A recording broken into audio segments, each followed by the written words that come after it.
chers amis, chers fidèles intéressés.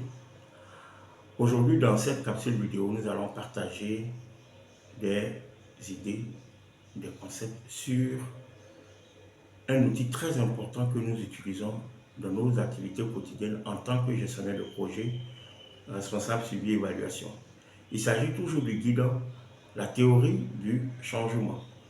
Cet outil, théorie du changement, qui est utilisé dans toutes nos activités, dans toutes les organisations. Mais il y a encore d'autres professionnels, d'autres amis, d'autres débutants qui n'ont pas encore compris une nuance essentielle dans l'utilisation de cet outil. Et cette nuance, c'est le fait que le guide ou bien cette théorie du changement n'est pas un document, n'est pas une approche figée.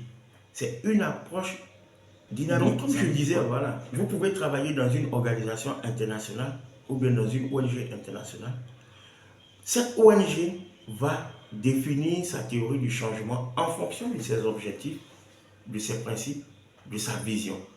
Donc, vous n'allez pas prendre un cadre de théorie du changement qui est dans une organisation internationale qui n'a pas la même vision que l'autre organisation. Je prends par exemple un exemple. Pourquoi par exemple on vous dit que ce n'est pas une vérité absolue l'utilisation de la théorie du changement dans tous les domaines? Parce que non seulement la théorie du changement va expliquer le comment et pourquoi un changement va être produit ou bien un changement qu'on souhaite que ça se produise.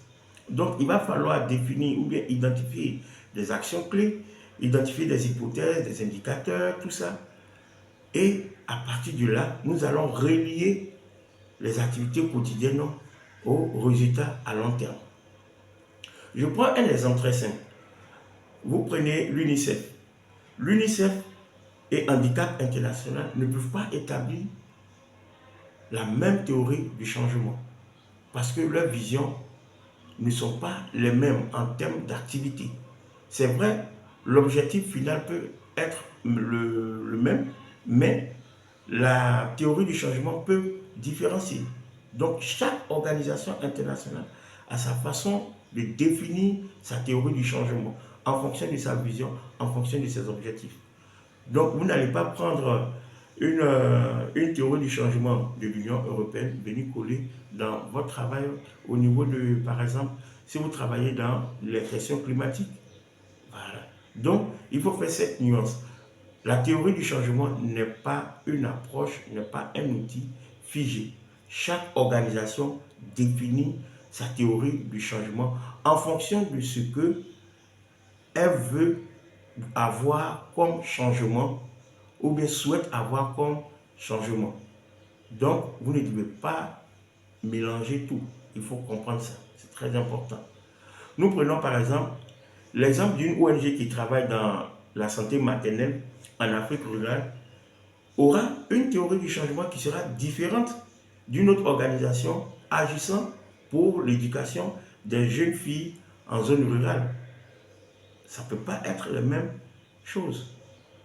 Donc, il faudrait comprendre que chaque programme, chaque projet est décliné en fonction de chaque théorie du changement et de la théorie du changement de l'organisation. Donc, toujours dans ce sens, pour faciliter un peu la compréhension des débutants, des professionnels qui veulent se reconvertir, des passionnés du domaine humanitaire qui veulent comprendre cet outil qui est la théorie du changement dans toutes nos activités quotidiennes et dans nos pratiques.